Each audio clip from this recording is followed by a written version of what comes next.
All right, we are live. Yay, yippee. Okay, thank you all for attending. Yeah, how many millions are out there and just having a great time. So today I'm going to be teaching not about Trump and not about the process of the last few teachings I gave. Today I'm going to talk a little bit about what it is we're going to do, and what it is you're going to do, and how that is going to make a big difference in the world. Big difference. We have a lot of suffering. We have a lot of people who are confused, as to how to live their life, and what is going on. They suffer a lot and they don't know how to fix it. They're dependent upon doctors and about people on the internet and their coaches and all these things that might be able to give them direction. But most of the time they're lost. They're always lost. So from that, we have a lot of, in our suffering, in that the planet suffers. So we have an enormous, from our own daily life, our lifestyle that causes our suffering, causes the planet to suffer. So we're like, we're ravenously, driving down the road in the biggest cars with most oil, just pumping gas and, fumes coming out the back of the tailpipes. And, and legally that had to be told to you and the companies that built the cars that this can't go on and that you have to change the cars, their emission, and the miles per gallon. You had to do that. You had to not just agree to do that, but you need to legally be required to do that. And that happened. That was in the 70s and the 80s and the 90s. So, okay.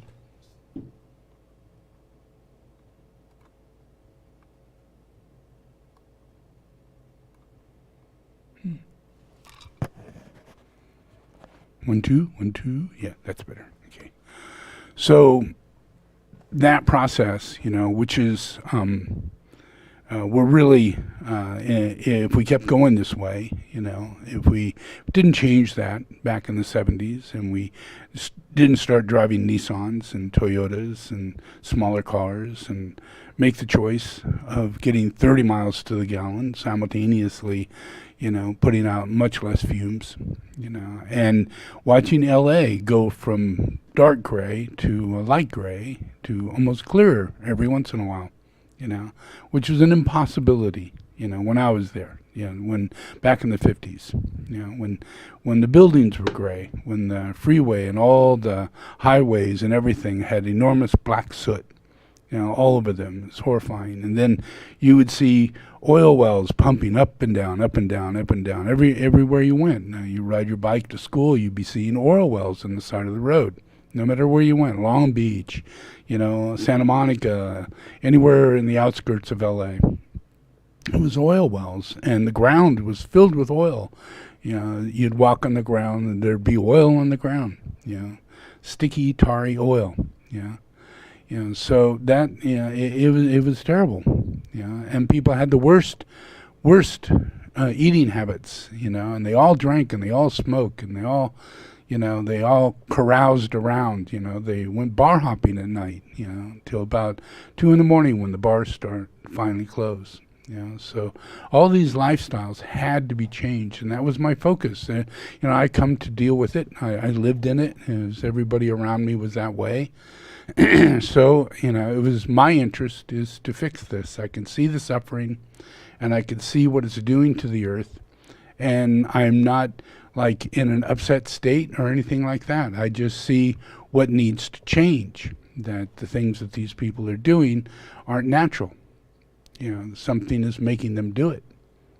So, and what that is, they don't know. But what they will find out is that they can be taught, that they can change, and because as I looked around, I saw that everybody was addicted to the same thing, and no one had any free will. Everybody was like under the same spell, And, you can look at this in some metaphysical way, which is where my brain was at. This was weird. This is very interesting. Why is it I don't smoke? I don't want to smoke, and I'm in the middle of everybody who smokes.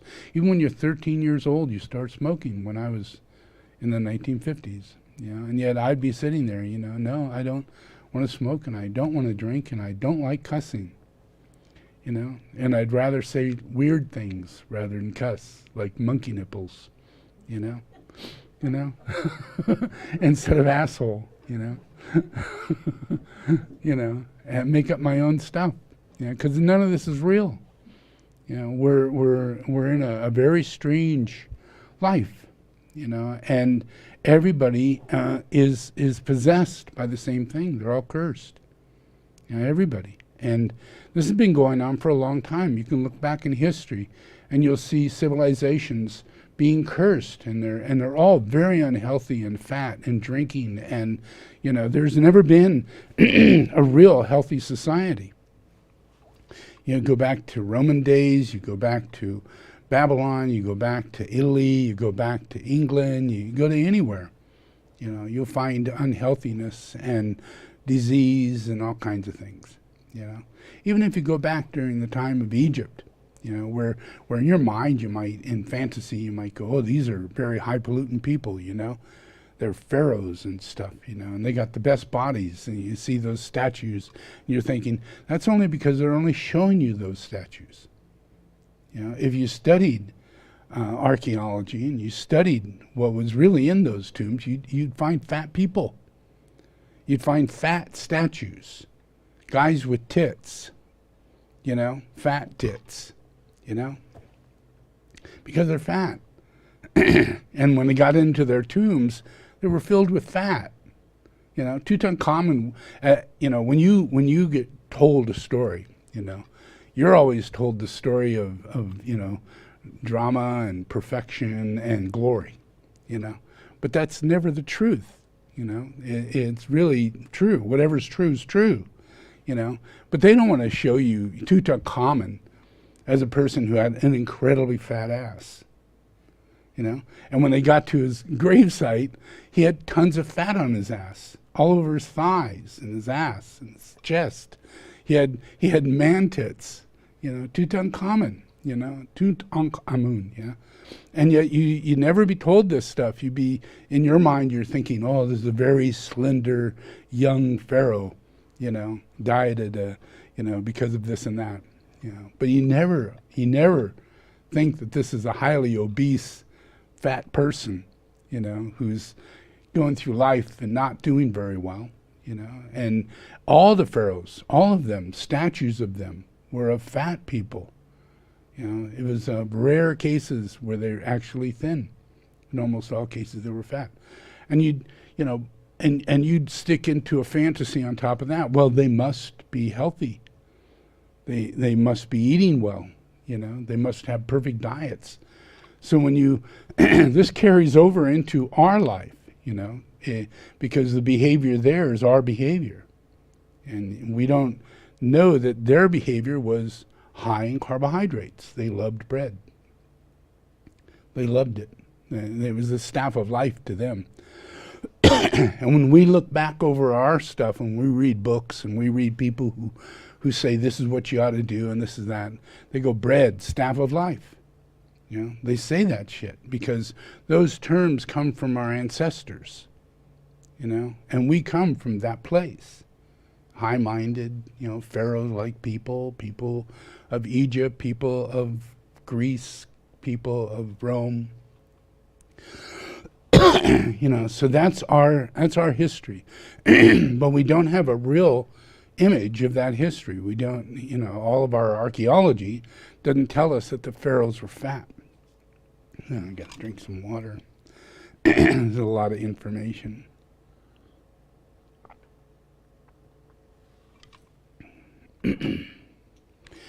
So nearly everything that we suffer from today is part of what we have been moved through, and we're still part of it.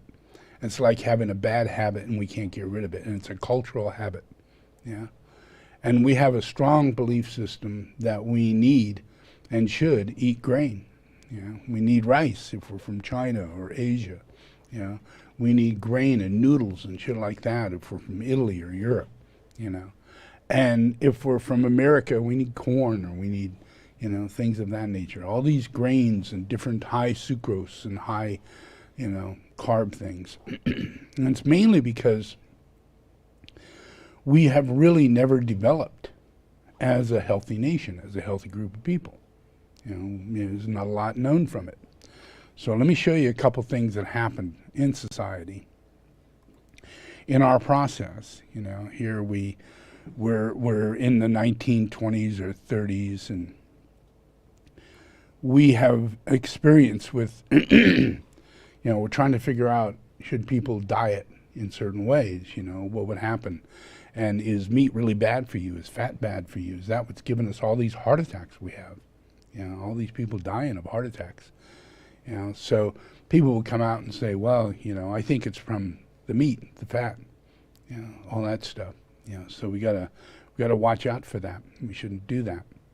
And then by accident, someone comes along and they're like 400 pounds, and they read a book, and in that book it said fasting is really good for you.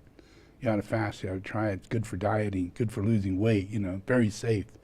This one guy who's 400 pounds all alone in his house, got nobody to turn to, He reads this book and he goes, oh, okay. 365 days this guy doesn't eat.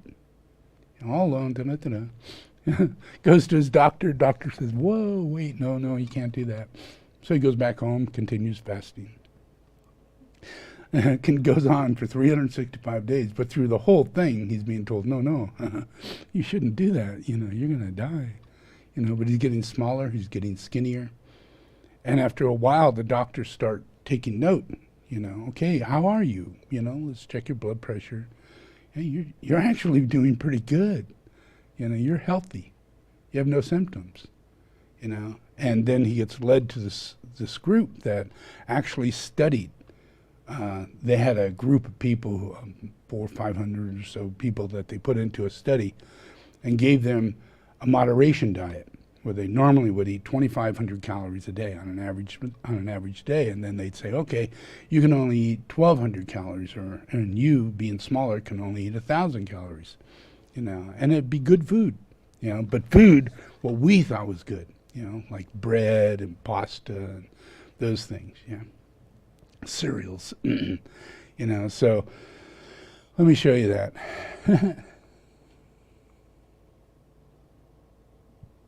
I think this is it. Nope, that's not it. Oh, that's not it.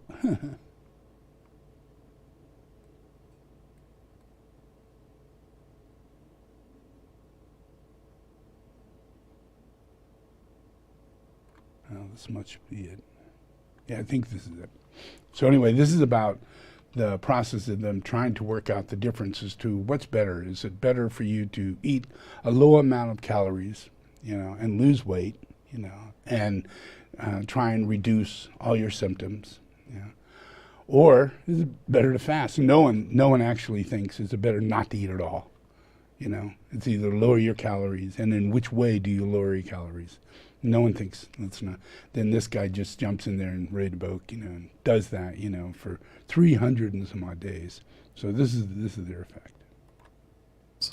In 1944, a study called the Minnesota Starvation Experiment was conducted and was designed to understand the effects of caloric restriction on the body in order to gain some knowledge that would help people starving in the aftermath of World War II. 36 healthy men with an average height of 178 centimeters, about 5'10", and an average weight of 69.3 kilograms or 153 pounds were selected. For 3 months, they ate a diet of 3,200 calories per day. Then, for 6 months, they ate only 1,570 calories.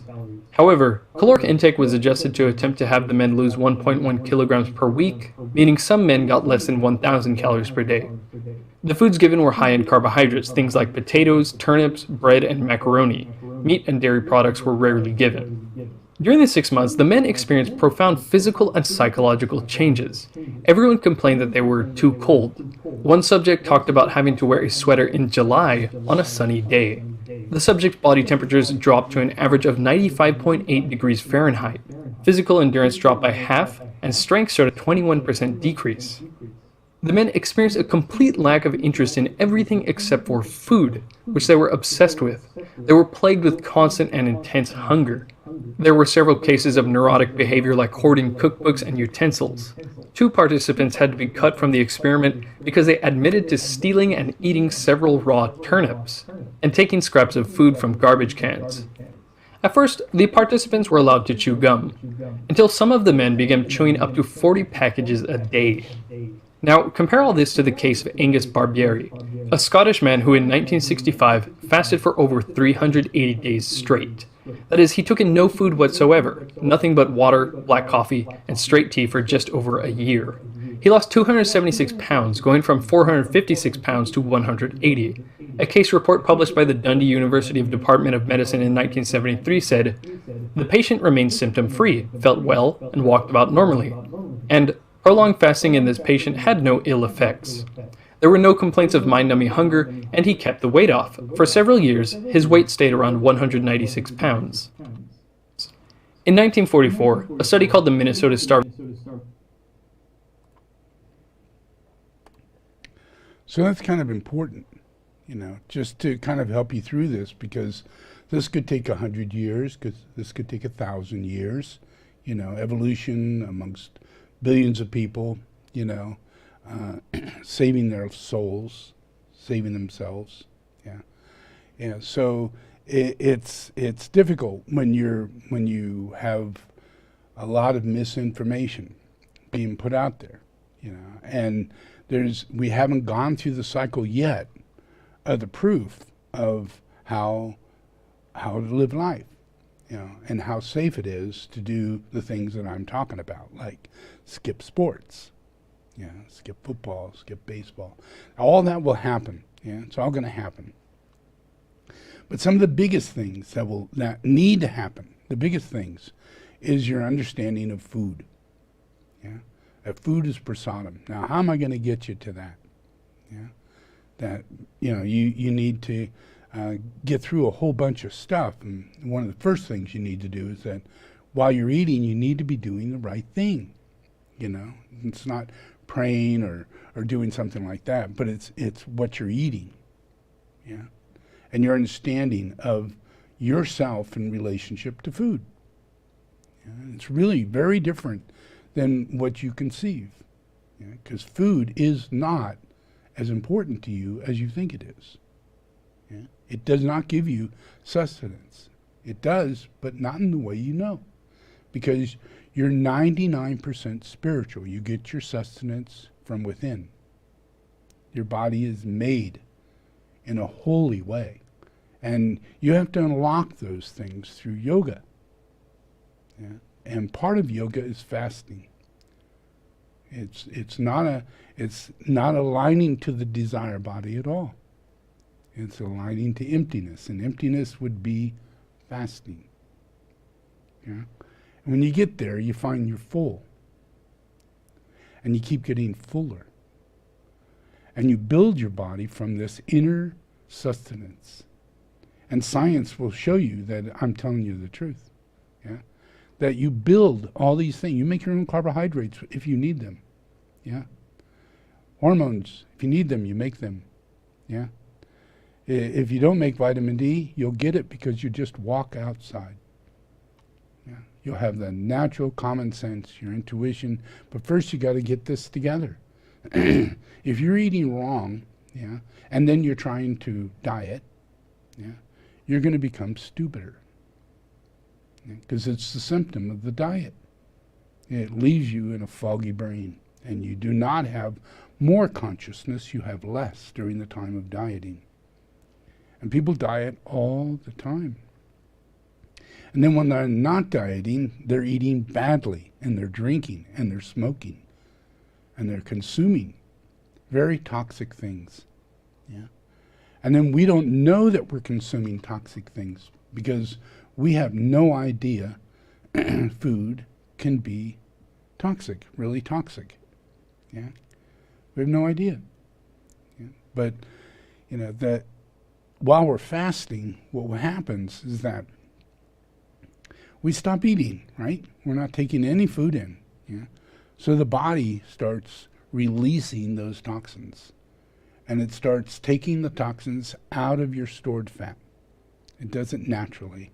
And it happens after the third day, you go into ketosis. It's natural. It's going to happen if you don't eat. Yeah? You hit ketosis. And then you begin a process where you get smarter. It happens naturally. Hormones and other factors of cleansing the brain and allowing it to be stimulated by its own healthy hormonal factors that are growing and growing and growing every minute of every day while you fast. And the longer you fast, the more you become more intelligent. Yeah, it's true. Yeah, and you can go to college all you want, but if you don't do this, you won't retain anything. Yeah, your brain cells will continue not growing. But during fasting, your brain cells grow. Yeah? So it's a very different thing. You're not working on feeding yourself, you're working on growing yourself. Growing. Yeah. So during fasting, you build growth hormones. Yeah. More growth hormones. And with just a little bit of walking or exercise and a day-to-day normal yoga life, yeah, you build your muscles, and you don't lose any muscles. You actually gain muscles while fasting. That's insane. Yeah, that's insane. But it happens all the time. It's true. It's normal. Yeah. And while fasting, you build a new liver. Yeah. You build and add to your bone structure the ability to bring in more bone marrow. Because by the time you're 40 years old, your bone marrow is pretty much lost from your hips all the way down to your feet. You know? And yet it shouldn't be. Yeah? There are people on this earth walking who eat correctly and do well, and their bone marrow is very strong even though they're 40, 50, and 60 years old. Yeah? And it's important, because it carries messages and electromagnetic energy and thought form. It's part of our brain. All these things that we have built within us is the extension of our brain. Yeah? So the more we purify, the more we heal, the more we become a yogi, the more we become enlightened. Yeah? Because our whole body becomes our brain. Yeah?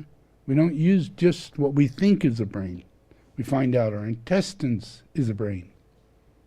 Yeah? Our organs are brains. Our heart is a brain. And it thinks differently than our liver. Yeah? And it's a brain. Yeah?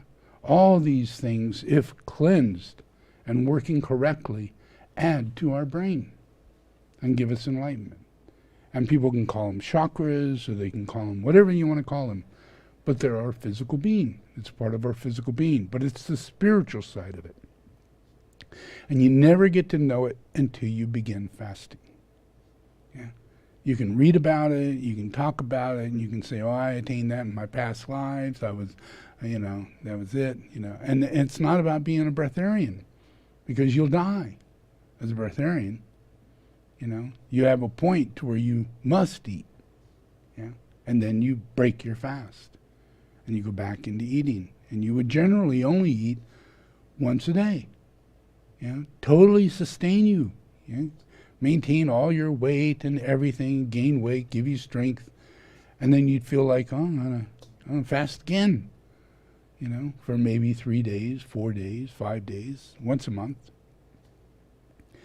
And this creates a regenerative process for you. Something that you don't know, that aging is a disease. You don't know this yet, but you're going to find this out. And if we begin doing what I'm saying, we will prevent these things, and we will see things that we're not getting, that we should be getting in the group that is a part of our world and our life, yeah, who are still getting these things. Yeah, their brain is dysfunctioning. They're getting all kinds of diseases throughout the whole body, mentally, physically, emotionally. Yeah. And all those things get cleaned up. Yeah, mainly through fasting.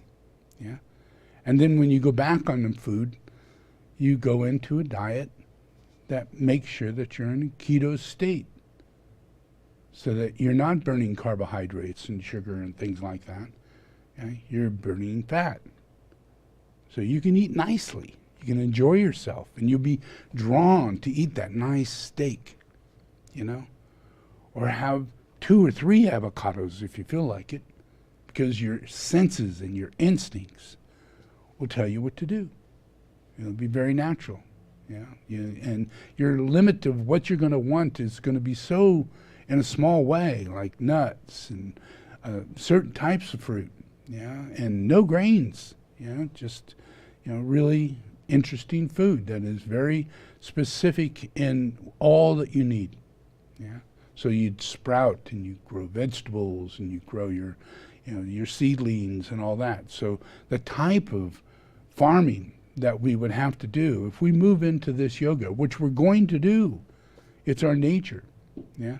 If you had the ability and you could say, okay, I'll pay $100 a month to live 100 years longer and never suffer from any disease whatsoever in my life, end up intelligent and bright and wise and loving, and have a wonderful life, with no physical, emotional, and mental problems throughout my life, and only for $100 a month.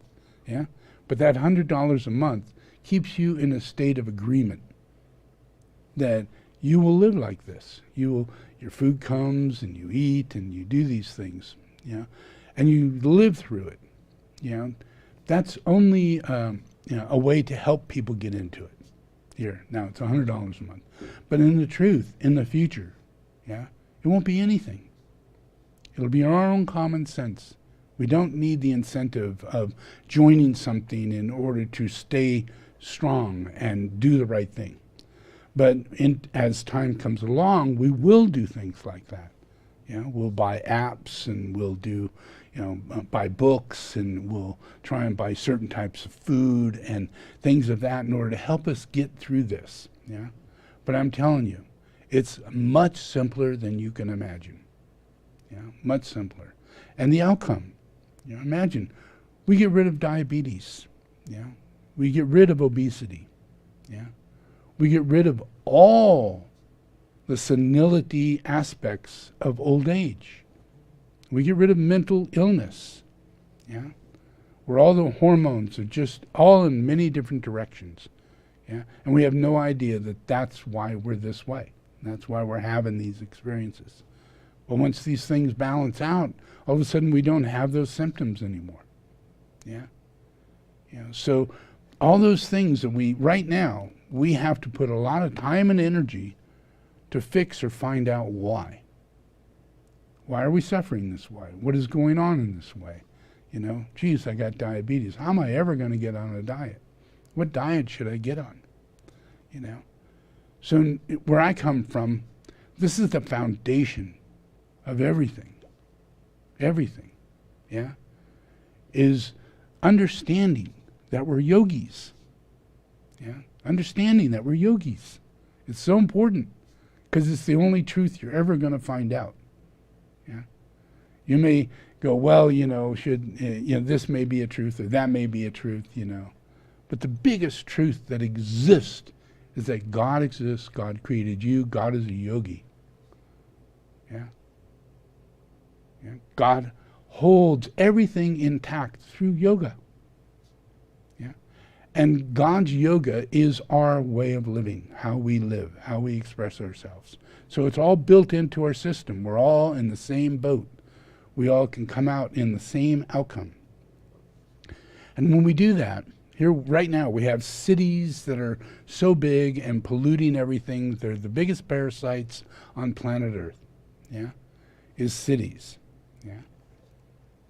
But in the future, the cities will turn into places that are transmuted, slowly but surely. Could take 1,000 years, take 2,000 years, but slowly but surely they get transmuted into places in which we grow our vegetables in towers, grow our vegetables in high buildings, we grow our vegetables in the surrounding areas of the city. So the entire city is fed locally. Yeah. And we are yogis. So what we want is those greens that we're getting from those tower veggies. Yeah.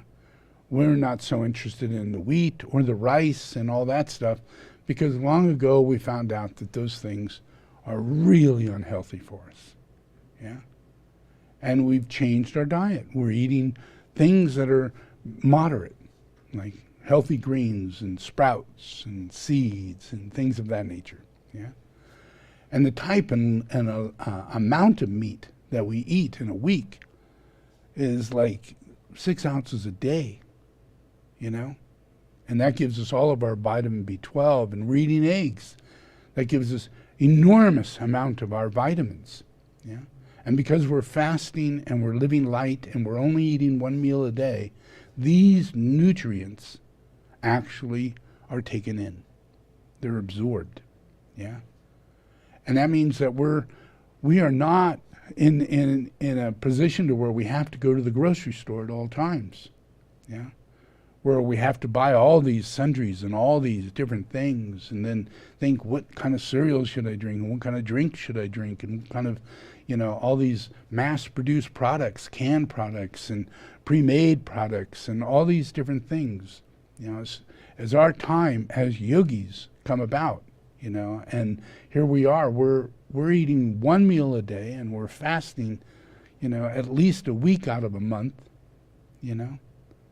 And out of that, our moderation is going down so dramatically, that this grows within society, because people, when you heal, people notice. When you don't get older and you don't suffer, and you you should be walking in with a cane and you're not, and you had diabetes the last time you saw the doctor, but no, I started the keto diet, and now I've lost 120 pounds, and all my symptoms of that went away. And 2 years after I did that, I heard about fasting, and I started doing fasting because it just comes in the process. Once your ketosis is up, you need less food. You can live very well on just eating 1 meal a day, and it benefits you so much in the fasting process, and you're not prepared for it if you're not in ketos before. If you're a high carbohydrate, you're going to be very unhealthy and very uncomfortable, and go through a whole lot of transition, not just transition, but your health transition. So just the process of us moving into this kind of diet, where we're going from paleo to keto and all of that, and then being open-minded to fasting, and considering 1 day, 1 meal a day, and having those intermittent fasts, that comes with that, and then slowly but surely realizing, it's going to take at least 3 days before I get into ketosis, So I'm burning off most of my ketosis, while I'm eating. But I'm still not in the place of the fasting. Yeah. And as we learn that, it takes years. It could take maybe 6 months to a year to actually adapt to doing a ketosis diet. You go more paleo, you're eating vegetables and you're accepting eating just so much kind of grain, keeping your carbohydrates at maybe 30, 40, 50 carbs a day, and you think they're 5, but they're not, they're really 50. So you're really not getting the ketosis benefit. Yeah.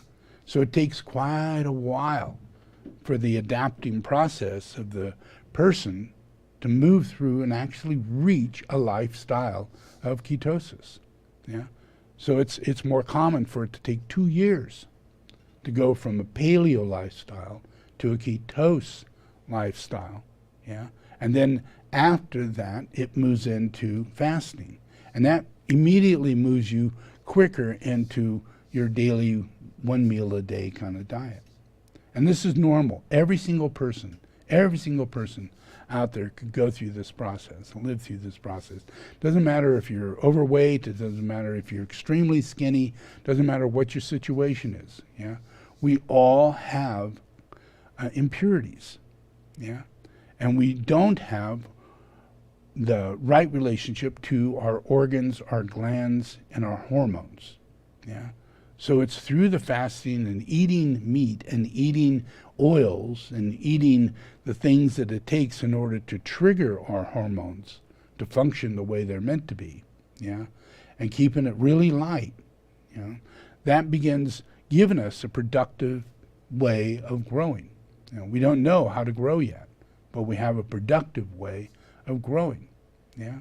So just imagine here, you've seen this, you know, where that. Now there's this one. Going back to the fat and sick Egyptian mummies, what did they eat? Well, as Dr. Michael Eads explains, a modern nutritionist would say the ancient Egyptian diet was fantastic.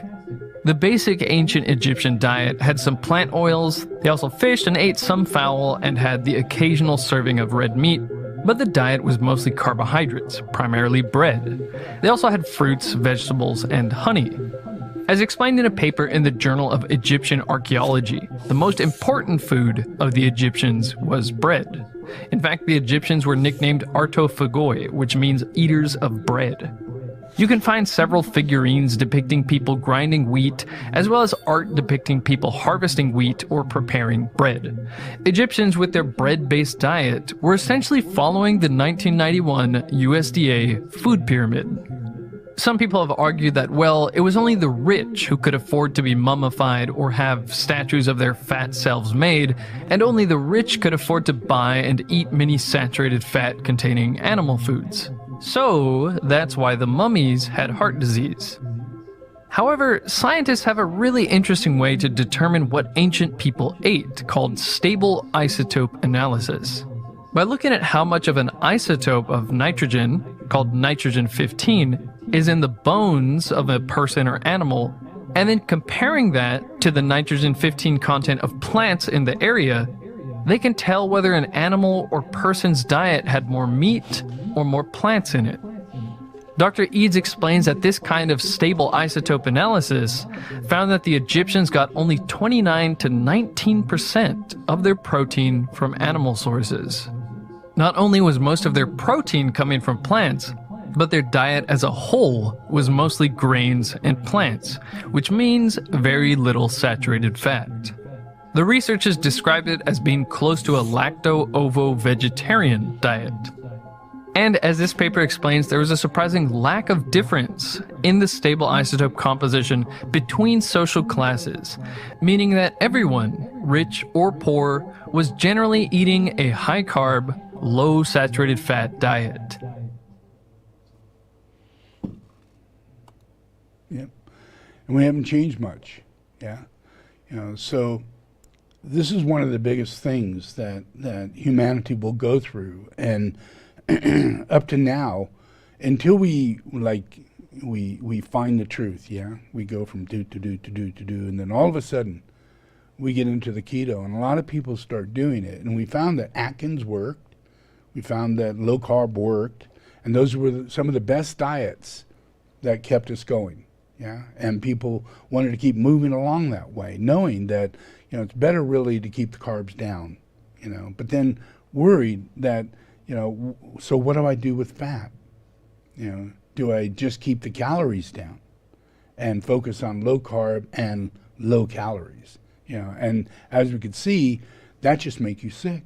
It makes you cold, it changes your hormone, it dysfunctions your ability for growth hormones. All these different things are not being fed correctly, and you're putting it in, but you're only seducing, you know, the body, thinking that it's going to react in some way. You think you're feeding it, yeah? And it's not real. So the body's really going to have its own reaction, yeah? And it goes through what it does. It becomes sick. It's lower in temperature. The people get weaker. They're dependent upon needing 2,000 calories because that's what they're burning. But if you're burning your own fat, not carbs, you know, if you're feeding off the carbs when you're eating 2,000 calories or even 1,200 calories. When you're feeding off the carbs, the moment that starts going down, you get starving and you need to eat more. So then you're going to store more and you're going to get fat, but you're going to go for carbs. Yeah. So at the same time, you're building more fat and you're storing more carbs. So you're never really getting to any healthy place. You're always hungry. Yeah. Always in this process. Yeah. So how do we get beyond that? Is through this time, at this point in time, in society, whether you're in Europe or in America, in China, doesn't matter where, at this point in time, this particular diet is finding people and changing people. It's actually getting people to lose hundreds of pounds safely, yeah, with no dangers. And they're including in it, fasting, getting it down to where they're actually only doing one meal a day in order to do the fasting, do the keto, and do one meal a day. This is something that people are doing. People are doing because they're finding that it works. Yeah. And it's not like scientists are saying this is what we found that you need to do, and it's not like some coach is saying this is really the best thing because this is what nutritionists say you need to do. This is what people are finding, that when they tried it out, they have these benefits. And then when the scientists went into it and started researching as to why are we getting these benefits from this, how is that possible? And then people started fasting, and they had to go, whoa, wait a minute. How is it possible that they're actually getting healthier from even fasting? I mean, here we told them not to eat fat, and here they're not eating at all. Everything we've said that's important is out the window. Yeah. So this is a complete turnaround. Yeah. And what this does is that it helps us prepare to see, that we have a choice. We as people have this choice, and we look back in over 10 years or 5 years or so, we look back and we can say, we go out to the restaurants and now they have paleo, low carb, pizza, yeah, low carb, everything on the aisle, yeah, and that's because we wanted low carb. It's the people, yeah, and now we're moving, we're going. Now we want real good meat, grass-fed. We want sustainable fish. We want eggs that are farm-raised. We want chickens that are happy. We want these things, and those things are being produced. Those are the main things that are out there for us to produce. Whole Foods is as big as it is because we want those things. We want whole foods. We want, wholesome food. Yeah. But now we're learning, that not only can we take charge of this thing, completely take charge of it, but what's moving us, which is in our habits, our drinking habit or smoking habit or something like that. But it's the fact that we're being blessed, and we don't really know that we're being blessed, but collectively, as a collective consciousness, as an initiation, the very same thing in the Dark Lodge that cursed all of you. Yeah, the influence of psychicism, the influence of a lack of telepathy, a lack of intuition, a lack of those things that only come from a healthy body, a healthy mind. It's not about you as a good person, it's about you as a healthy person. If you take any of these people and put them on these weird-ass diets, they're going to become melancholy, they're going to become depressed, they're going to want to kill themselves. Yeah. And they're going to get diabetes, and they're going to get cancer, and they're going to go through these horrible life experiences. And the last 10 years of their life is going to be so debilitating, you're going to want to just wish you never died, you never lived. And that's not life. That's not the way we live. And that's not the way our future is going to turn out. Yeah. So all of this is in process. All of this is in a state of transition. And it's very short term. It's not big. It's not like I'm saying, that we have to go from one more diet, 5 more diets, to find something that's right. We're now moving into yoga. We're now moving in to the process that we can actually begin to benefit. Because just being low carb, that wasn't enough. And I always said that. That's not enough. You need at least to the point of paleo, to where your carbs are reduced and you could reach a keto point. That's what's important. And finally everything's caught up to that. And now we're in the keto diet, and people are getting that. Yeah.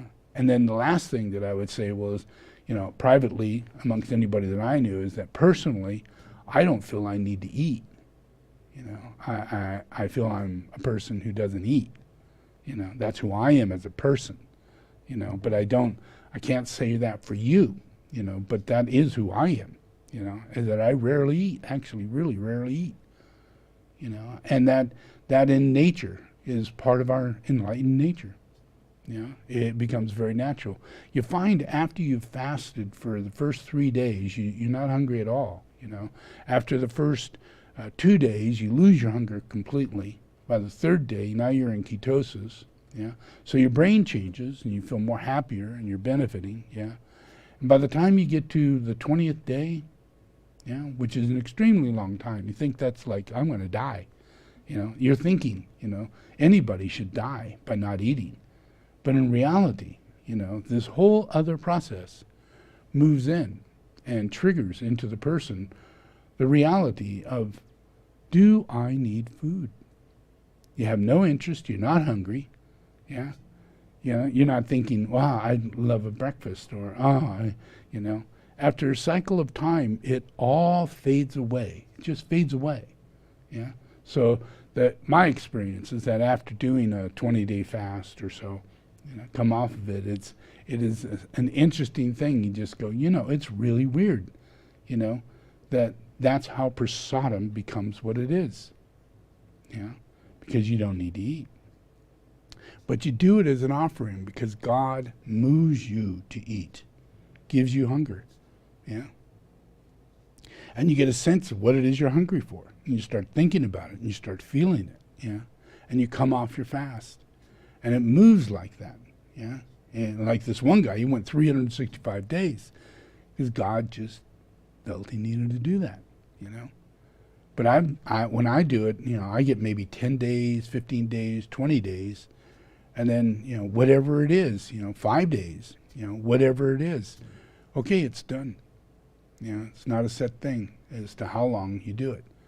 But it's a process that we have a completely different way to live, and eating is a sacred experience. It's a sacred experience, yeah. And, appreciating it is one thing, but understanding that you really actually don't need it. It's not a curse. Eating it doesn't cause you any harm. Eating it, it's actually a blessing. You're taking in only what you need to take in, yeah. And you're sustaining yourself. Now imagine the amount of karma, if you add that up to every person on the planet, and give that just 5 years, 10 years of every person on the planet having a wake up, and they're all suffering, right? And someone next to them says, I know someone who did this, and now they do keto diet, and they don't have diabetes like you do, and they're not suffering like you do, and all the things you got. And slowly but surely people start going, okay, I'm going to give it a try. I'm going to try it. I'm going to try it. And they try it, and they keep trying it. And you're in China, you're in Japan, because you're suffering. Everybody's out there suffering. But if they find that there really is something that could help them get through it by their own choice, and that it costs them less, takes up less time, it's purifying, and it heals you. Yeah. The benefit of that leads the person down a path to me. Yeah. They slowly but surely, as time comes on, 2-3 years from now, I'll be very well known for a whole lot of teaching that's spurring humanity on. And when people come into this, they're going to go, oh yeah, Buddha Maitreya totally recommends that. Yeah.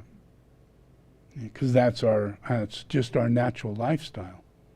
Yeah. When people listen to my teachings, they're going to hear more, as you do now, you hear more and more about where we're going to go and why we need to do this and what's going to happen. And it all will happen naturally. Yeah. There's an outcome. Here we have homelessness everywhere, yeah, and that can overwhelm you as to how we're going to take care of it, yeah, but we're going to take care of it, yeah. We're going to build tiny homes. We're going to build communities, yeah. We're going to move people off the street and put them into a little house, yeah. And it just makes all the sense in the world, yeah, just all the sense in the world. But yet, it doesn't happen because it's not time yet, yeah. But it's becoming that time. LA's doing it. Let me show you. And it's this process, that things that we can't do. Right now, we're in things of so much confusion around diet and all that, but suffering is enormous. It's consistent. And the only way we get out of it is doing these two things: keto diet and fast. That's it. Two things. And if you put that into your lifestyle, that's big. Big, big, big, yeah? And then you'll be able to see the other things that the new group of world servers are doing. That is changing the whole world around us. And they're all in cooperation with understanding this diet and the way humanity is going to behave. And they're just cooperating with humanity's dream to fulfill a good life, to live a good life, to have a home, to eat well, and not to suffer throughout their entire life, yeah? And not to be economically drained, you know, and waste your life through some delusion, yeah? All of that's going to be cleared up and wiped away over the next 10 years, yeah? Yeah, so check this out.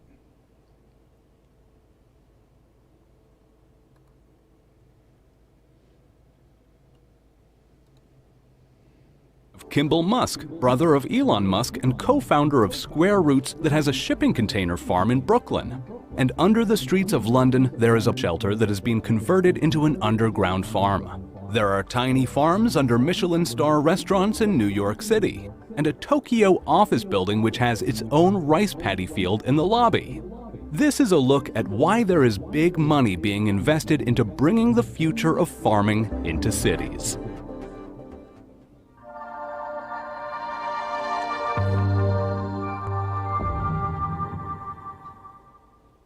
With sunlit open fields and fresh air, why would you want to bring farms into cities? It is being done to create a more sustainable future. Right now, there are 7.7 billion people on the planet. By the year 2050, this number is set to rise to 9 billion. And at the same time, climate change could lower crop production by 25%. Other big reasons for farming being moved into cities include there is just not enough fertile farmland that can be used to feed everyone. This is why you see rainforests and jungles being cleared, and fertile land is also being lost to climate change. Another reason is that it is much more efficient to grow leafy vegetables in vertical farms. You can grow a lot more with less space and less resources than a traditional farm. The UN estimates that 20 to 40% of crops that are grown are destroyed by pests. So growing in a closed environment without soil means no pests and no pesticides are needed. This also means that you get healthier and more nutritious food, and you don't lose nutritious value when the food is being transported, since you can now get your vegetables from farm to table in hours, also reducing the need for energy when shipping. So imagine you put into that the process where people is not eating grains, they're not eating cereals, they're not eating breads, yeah? We're not spending our time manufacturing canned food, boxed food, things that are made out of grains and carbohydrates that easily go into these packages and stay that way for 10 years, 20 years, yeah? And we just eat them because, you know, it is the process that we're in. We're in that life. We have that life. But that is not the future. It's not the way it's going to be.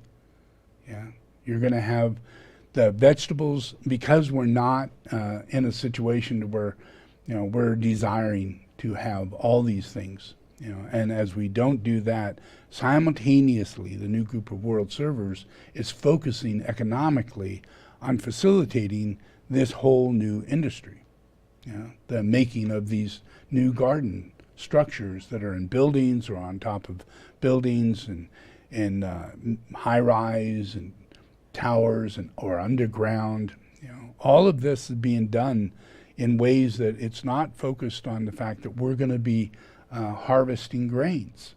We're going to be harvesting tomatoes and green leafy vegetables, and broccoli, and cauliflower, and things that we eat, and in a sustainable way, where all the people, in your local area, and this cuts out trucking, this cuts out us buying our tomatoes from Chile and buying from Guatemala, avocados and oranges, and cuts the whole thing out, because we're now eating in a way that we're aware of the fact, and we're being provided by these things that are just not there. We don't see them. We don't know that they exist. We don't know that this is what's coming our way, but it will.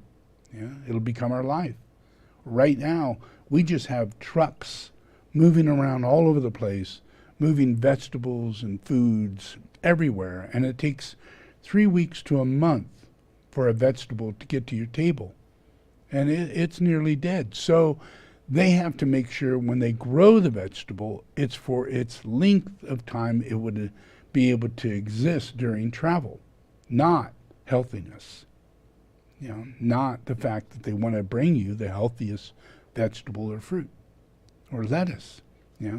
They are doing it hormone-wise, changing it, critically changing it so that it would last longer on the shelf, just like other things, all those things they add to shit. And that's all going to change. And we're going to eat that. And we're going to, as time goes on, this is going to become normal. And we're going to be very healthy. And the things that we're witnessing, we're going to bring right at home. We're going to find another building right next to our garage that is a greenhouse that grows all the vegetables that we need all year long. And all the chickens that we need for our eggs and those things. It'd be a good 60% of our food needs is provided right at our house. Our solar is provided right at our house. Our electricity, our cars, electric. We are so sustainable, but we can't imagine that's how we're going to go. And we're not going to be the obese America. We're going to be lean, healthy, happy people. And we're not going to be in the process of thinking we have to have millions and millions of dollars. Because our consciousness will change dramatically and move into the point of being happy and living in small quarters. A tiny house, a family of 2 or 3, in a house with 2 bedrooms, still a tiny house. And you can get these houses for $10,000 in Detroit. Today, they're selling houses for $10,000 in Detroit. Detroit, this is places where people cannot buy a house, and they do not make more than $15,000 to $20,000 a year. How are they going to buy a house? It's impossible. Our future's shot unless you do as I'm saying. And it's happening exactly as I'm saying. So our future isn't shot. It's completely redeemed. It's been changed. A whole new plan has been put in action. One that is so overwhelmingly different than anybody had ever imagined. It's like, what? I'm going to live in a chicken coop? Thinking tiny houses. What? I'm going to live in a chicken coop?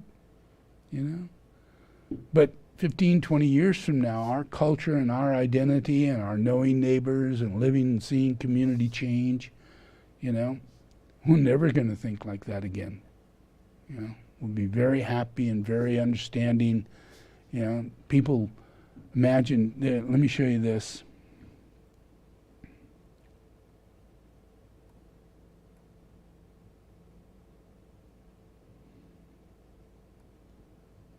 I think I got that one. No, I didn't. Anyway, the other thing I wanted to show you was the reality behind the foods that people are eating aren't as healthy as you might think, So when we go into this diet, when we go into this process of keto and lose our carb relationship, we're going to lose arsenic and cadmium and a lot of things we're putting into our diet daily. Yeah, and you think you're healthy. You could be a vegan. You could be a really healthy person eating brown rice. Yeah, and the brown rice has more arsenic in it than the white rice. You know, but the point is that it has arsenic in it. All rice.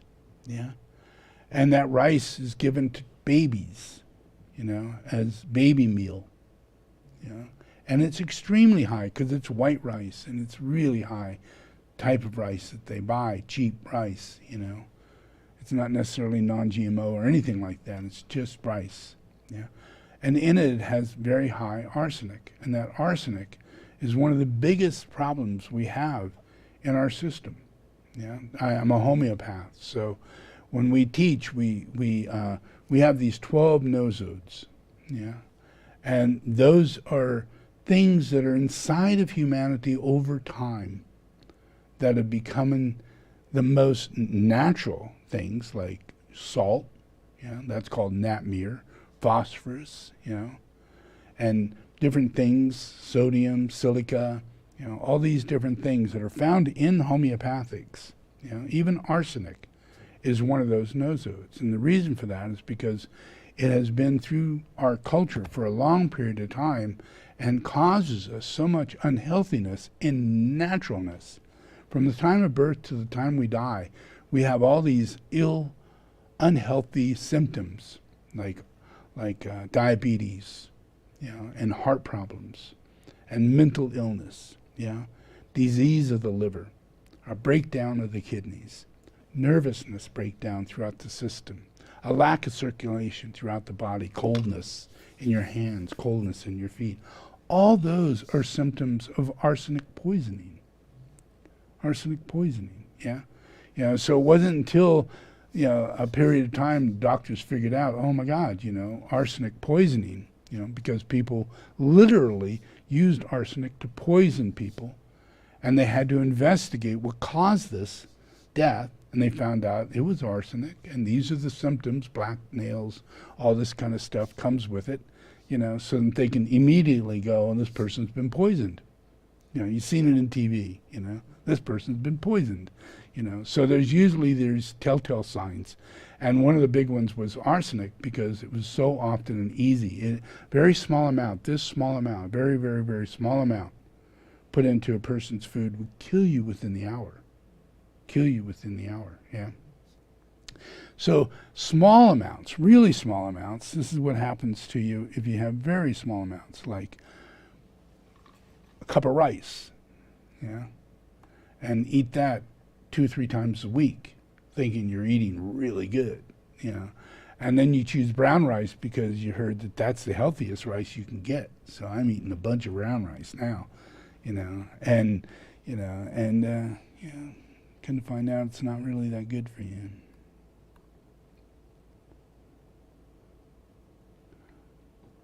Where'd it go?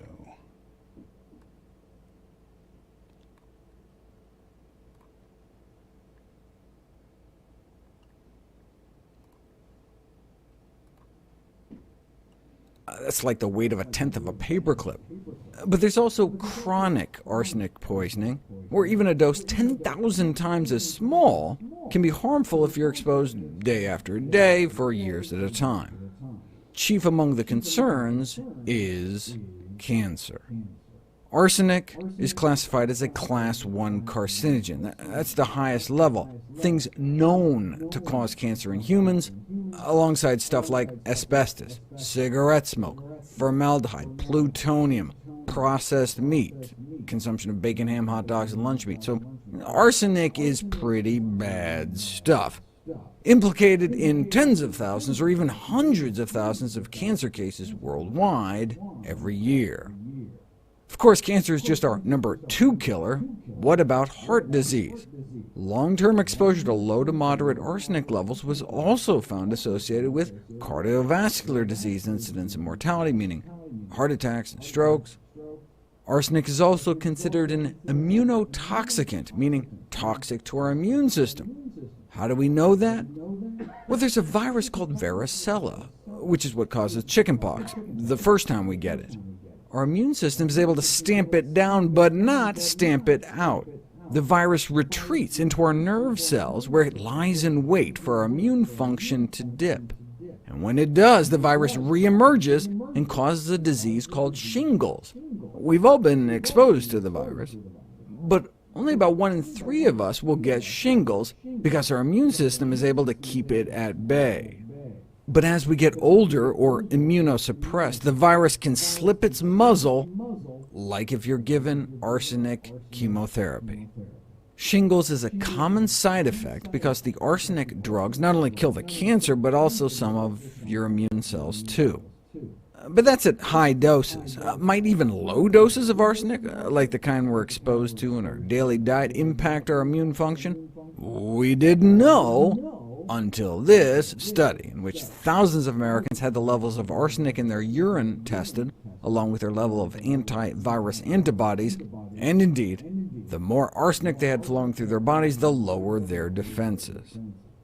And if you're pregnant, arsenic can pass to your baby and may not just increase the risk of miscarriage and infant mortality, but may also affect an infant's immune development and susceptibility to infections early in life, but you don't know until you put it to the test. Yes, arsenic in rice is a real thing. It's not some hippie blogger conspiracy theory. This poison and known carcinogen is commonly found in hazardous levels in one of the world's most popular staple foods.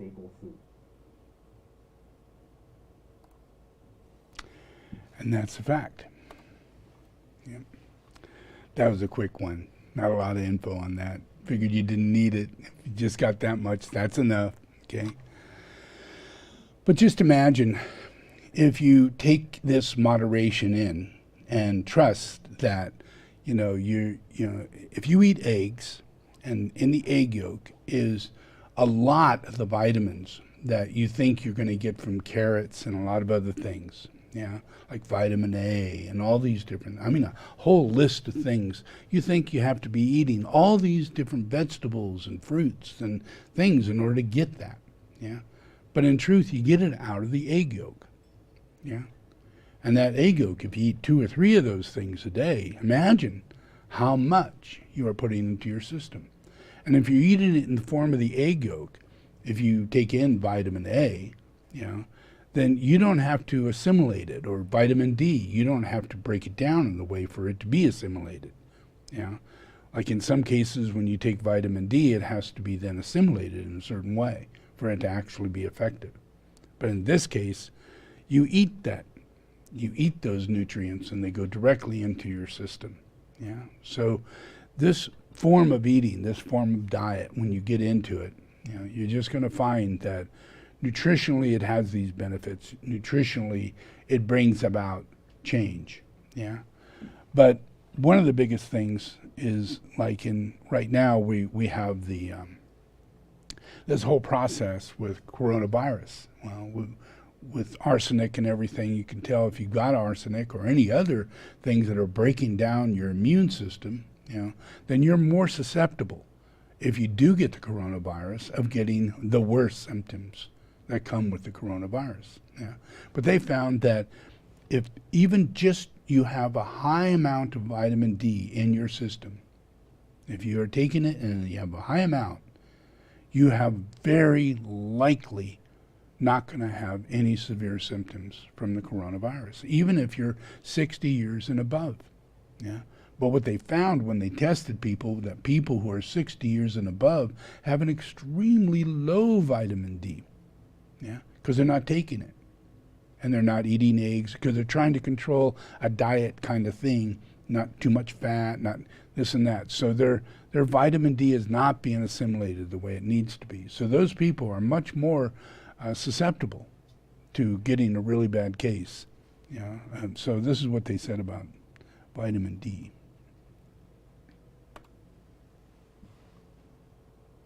Dr. Schwell, you've advocated for vitamin D as a potential way to prevent COVID-19 infections, to prevent severe COVID-19 infections. You've talked about this for a few months now. And over the past several months, the evidence continues to grow. There's more and more publications in peer-reviewed medical journals about the possible connection between vitamin D and COVID-19. That's true. He did do that. And his main thing was that he brought out research that wasn't being dedicated to the understanding of certain vitamins and other things that could be beneficial. He's internal medicine.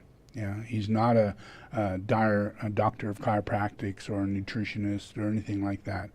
So from him and the group that he's working with, this is really big. This is really big.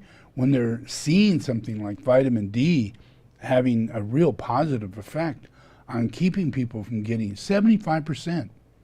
That's as good as some of the vaccinations that we're getting. Yeah. You know, so if you take vitamin D and the vaccination of the lighter side, you're really going to be very, very protected in a lot of ways. Yeah. If you're fasting, if you're taking a ketose diet, you know, you're protected in a very, very big way. Yeah. Because it's all about your immune system, and you don't know that your entire process is sick. Yeah. And the reason why when you come across these things, they could affect you very, very badly. You could get cancer. Yeah. You could get diabetes. Yeah. You could get leukemia. You could get all these different things that come up in life, but there's reasons why they come up. Yeah. And I'm telling you that this process literally wipes away all of those things, including cancer. You know, which is a real headache. It's a real mind-twisted scenario inside of people as to just how are we ever going to live a life without the fear of dying of cancer when everybody pretty much dies of cancer. If you didn't die of something, you're going to die of cancer, you know. And yet we're finding that by fasting, you know, that you get through this process, you know, which is right around, just around the third and fourth day. You know, it doesn't take long. It only takes 2 days after that for it to completely benefit the process of cancer cells. It wipes them away, eats them up, digests them, destroys them, takes them out. Yeah, it absorbs them. Yeah, and we're not used to that. We're not used to, you know, our body, you know, working and regenerating and working on making new cells and working on getting things connected that are disconnected, you know, and or finding polyps, you know, that are precancerous, and while you're fasting, those polyps go away. And all the things that would lead to the cancer goes away. But you're required to be a yogi to get these benefits. There are no pills, and there's no program that you can join for $100 a month to save your life, whether it be insurance or anything. You know, I'm not charging for any of this. I'm telling you the truth, and I'll keep telling you these truths. And I'm telling you the biggest truth is that it's so simple, and everybody's included in it, and everybody has to participate. It's not you join a religion or anything like that.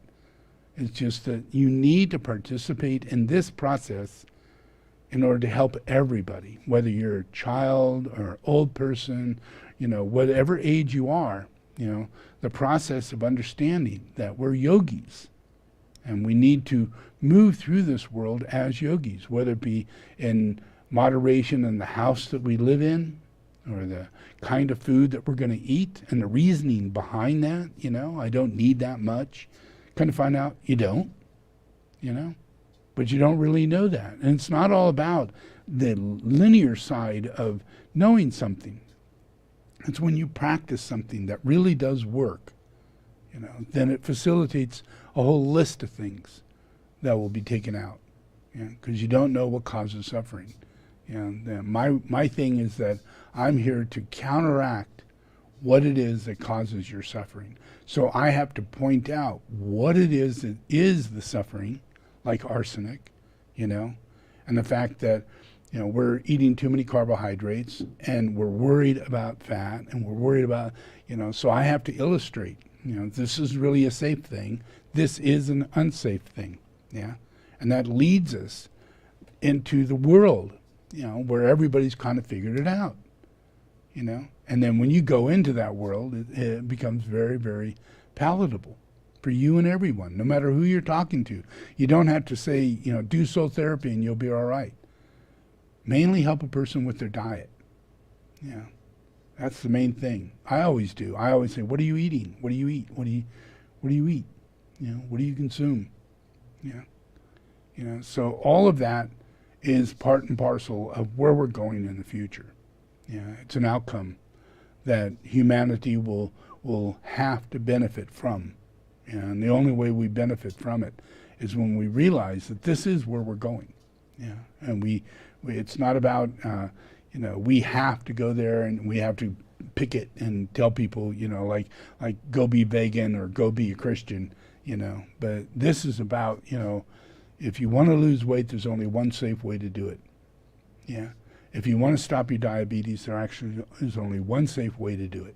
You know, you start off with keto and you work your way toward, you know, fasting, intermittent fasting, which is 1 meal a day and an occasional fast that lasts 24 to 34, 48 hours. Yeah, something like that.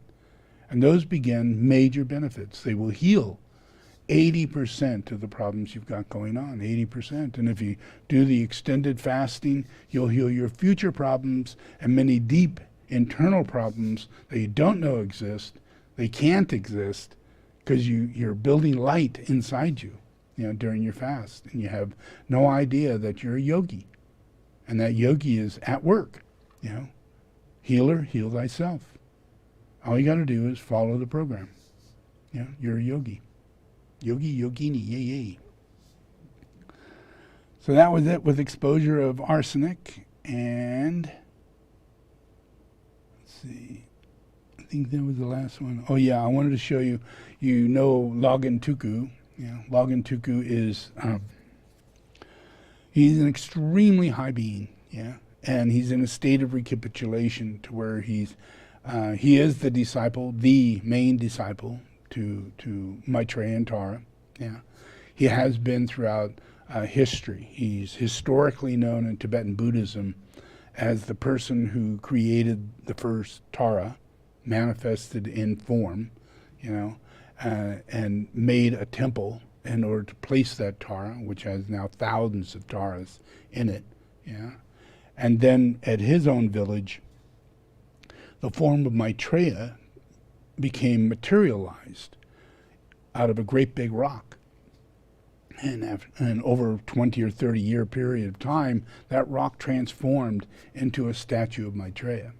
Yeah, so it's Maitreya and Tara is so profound, you know, as a Siddha master, you know, these things emanate from his body and manifest into form. And we're part of that, you know, and he's part of us, you know. So for him and his helping of the world is in the higher yoga, yeah, which is like in a fire ceremony. You know, there's a relationship in yoga to where you enter into the embodied state of the Vajra Yogi, you know, and you give offerings to Vajra Yogini, and Vajra Yogini is in fire, you know, is the fire, yeah, and so the Vajra Yogi sits with crown and the whole bit, you know, which is the same crown I wear when I'm enthroned, yeah, so it's the Vajradhara crown. Yeah, and it has all these different things around it.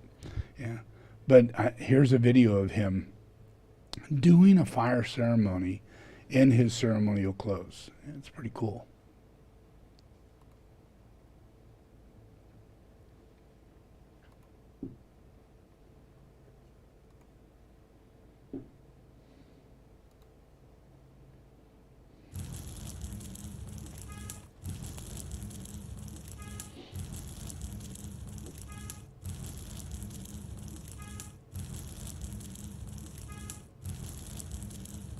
Repeating. That's why it looks like it's repeating. You can't really hear what he's saying, but he's doing a puja. And in that puja, it goes on and on and on. It's a very long puja. And he's making offerings by burning, saying a prayer into each one of those, I guess it's grass or something, dry grass. And he does prayer into it, and then he offers it into the fire. And that is the opposite of the problem. Yeah, say there's big problems in the world, and you need to have compassion, you need to have empathy, you need to have these things. So you offer those things in as a healing offering against the things that are existing. Yeah. So the fire is burning up the negative that keeps those things from manifesting. Yeah. So he's putting those things into the fire, and as they burn up, it's ceremonially being burnt up by Vajrayogini as an aspect of the same yoga that's being done in nature. And the being Vajrayogini is the fire. Yeah, so just the movement, all the things you're seeing in the life force that you're witnessing is a yogic elemental process. Yeah, and so he's kind of caught up in that. And that's very beneficial for Planetary. All right.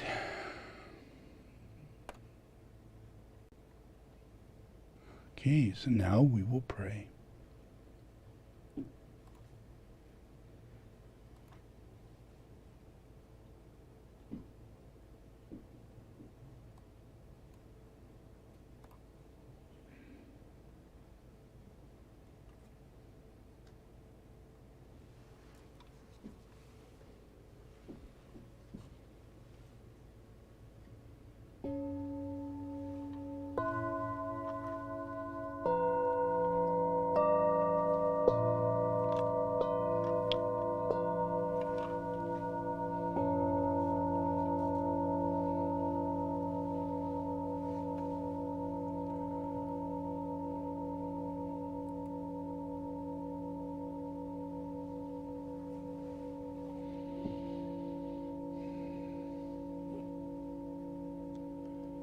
Okay, repeat after me.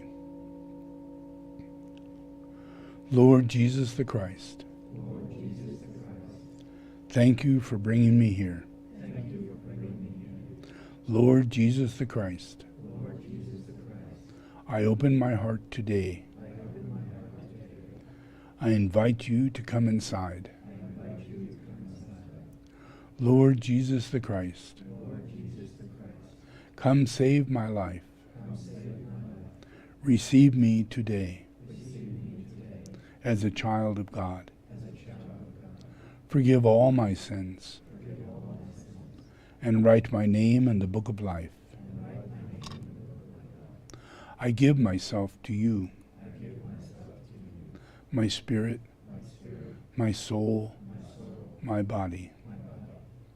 Receive me, Jesus the Christ. Now, the devil, the blood of Jesus the Christ is against you. I command you now to leave me. I do not belong to you. I am God's property. Leave my life. I disassociate myself from you. I renounce every evil covenant I have entered in with you. In the name of Jesus Christ, I have received salvation. I am a child of God. Amen.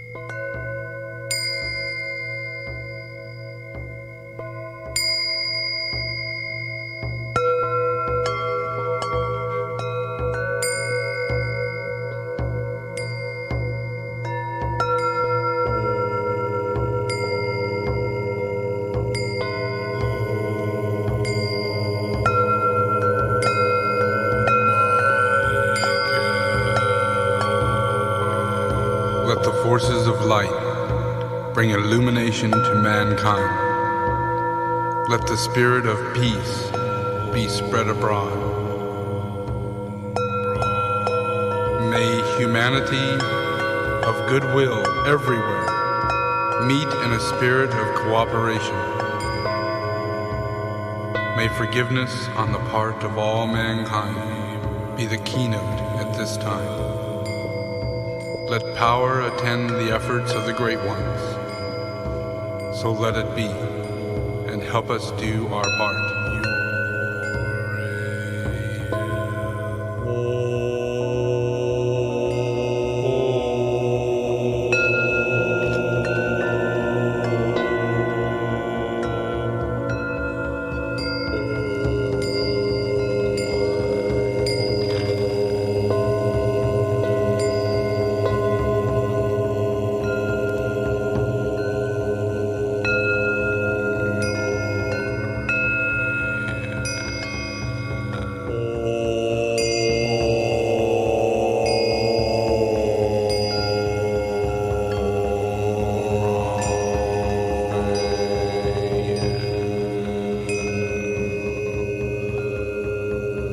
I invoke the holy archangels of heaven. Let the lords of liberation issue forth. Let them bring succor to the sons of mankind. Let the rider from the secret place come forth. And come, say, come forth, O mighty one. Let the souls of mankind awaken to the light. And may they stand with massed intent. Let the fiat of the Lord go forth. The end of the woe has come. Come forth, O mighty one. The hour of service of the saving force has now arrived. Let it be spread abroad, O mighty one. Let light and love and power and death fulfill the purpose of the coming one. The will to save is here. The love to carry forth the work is widely spread abroad. The active aid of all who know the truth is also here. Come forth, O mighty one, and blend these three. Construct a great defending wall. The rule of evil now must end.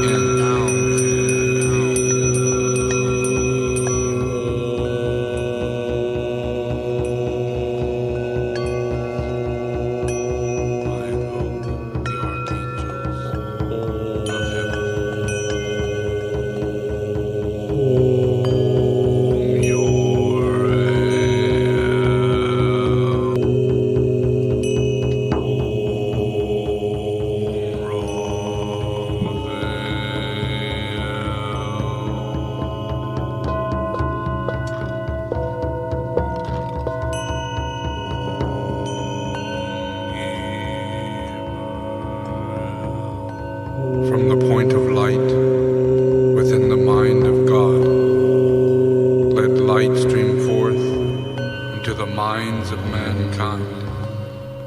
Let light descend on earth. From the point of love within the heart of God, let love stream forth into the hearts of mankind. May Christ return to earth. From the center, where the will of God is known, let purpose guide the little wills of men, a purpose which the masters know and serve. From the center, which we call the race of mankind, let the plan of love and light work out. And may it seal the door where evil dwells. Let light and love and power restore the plan on earth.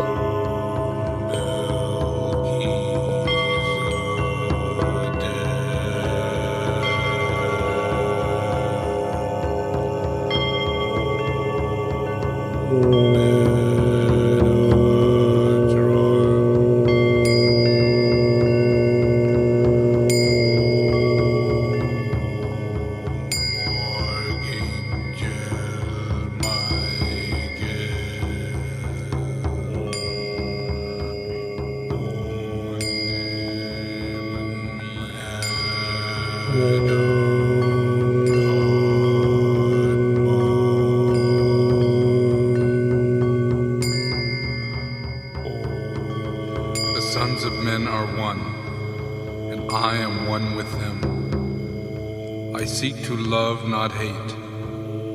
I seek to serve and not exact due service. I seek to heal, not to hurt. Let pain bring due reward of light and love. Let the soul control the outer form, and let life and all events and bring forth to light the love which underlies the happenings of the time. Let vision come and insight. Let the future stand revealed. Let inner union demonstrate and outer cleavage be gone.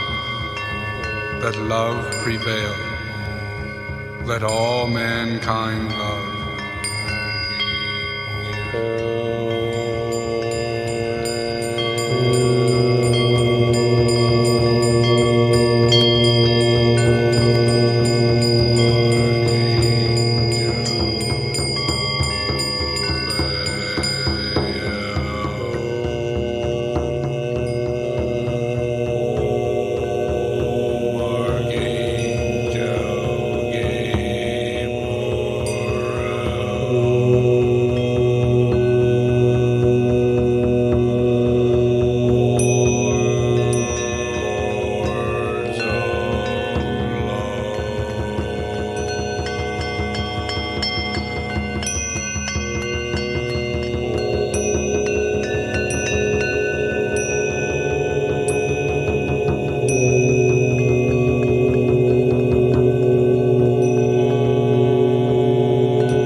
Okay, just relax.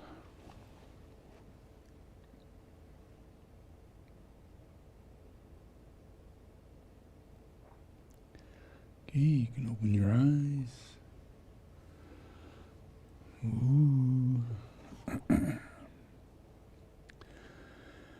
So, this process is something, yoga is a spiritual process, but it can't be expressed as a spiritual situation because people are very astral and that goes weird.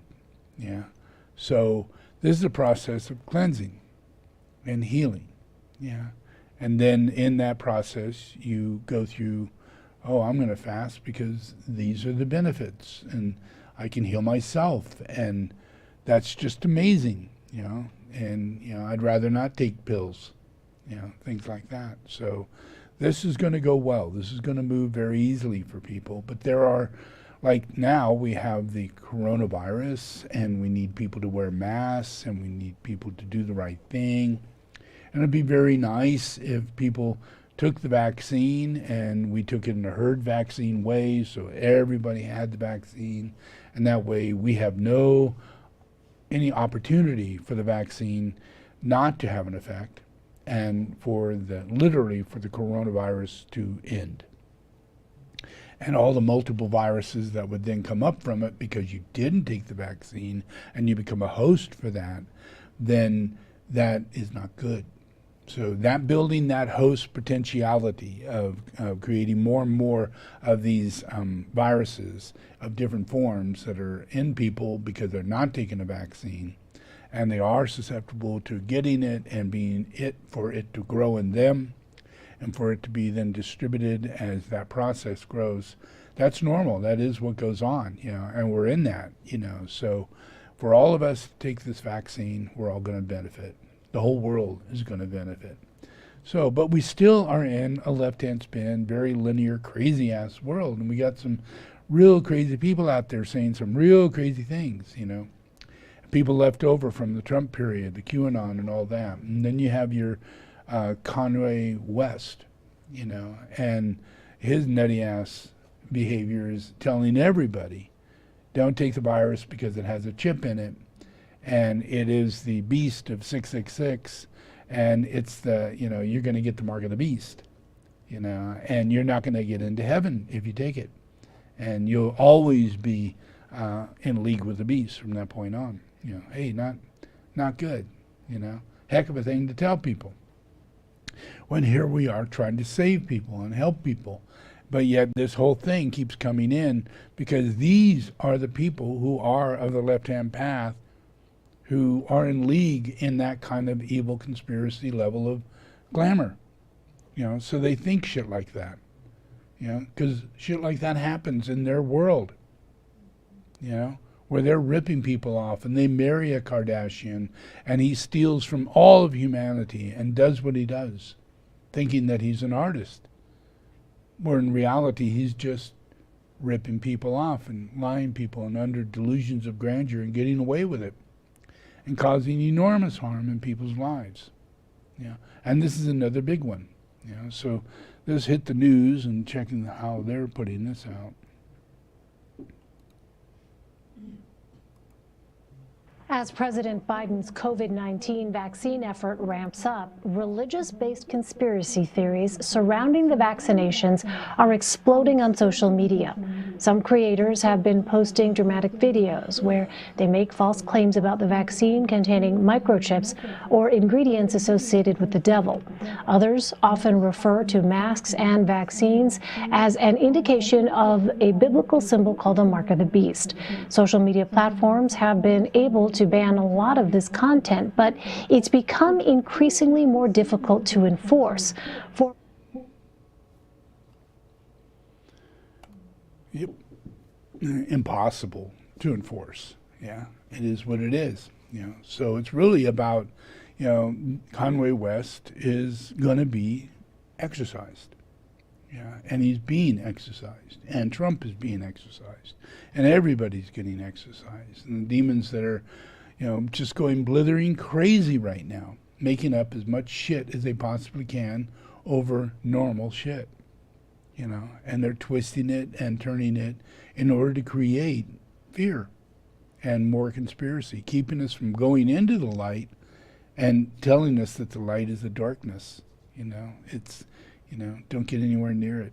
Yeah, you know, so just relax, practice yoga, you know, meditate, get your vaccine, you know that I'm here, you know, and know that the Antichrist is just shedding its skin. It's getting itself seen. It's getting itself witnessed, you know. Trump can't hide, you know. What's going to come out of that is going to be amazing, you know, the amount of illegal operations and the amount of tax withhold and the conspiracies is all right there in his own living room, right there in his life. He is the wielder of conspiracy. He is the big lie. He's a Ponzi. And we're all in it. We've been conned. Everybody's been conned since the beginning of time. Yeah? And you're going to make the decision that you don't follow this guy. And you're not susceptible to conspiracies. They don't get into your heart because your heart's not twisted. If your heart is twisted and you're confused and cloudy in your head and you put your solar plex over your heart, you know, then you hold on to an ideal, you know, or you stick on to a belief system that leads you into, you know, I got to continue believing this. Can't be open-minded. The only thing that's going to heal us all is the fact that I am creating open-mindedness. You know, that is what's going to happen. It's not a religion. It's enlightenment. It's an aspect of enlightenment. It's the ability to release from what you think is so important, and I'm going to wake you up tomorrow and it's going to be less important. And it's just what's going to happen. And you You have no choice in the matter whatsoever, because I'm taking away the power and the microphone and all the controlling aspects of these people being able to move the evil spirit the way they do and conspire against you and tell you lies that are in their head and express those and thinking you're going to believe the same crazy ass shit. And it's not going to work anymore. So, be at peace, sleep well, enjoy.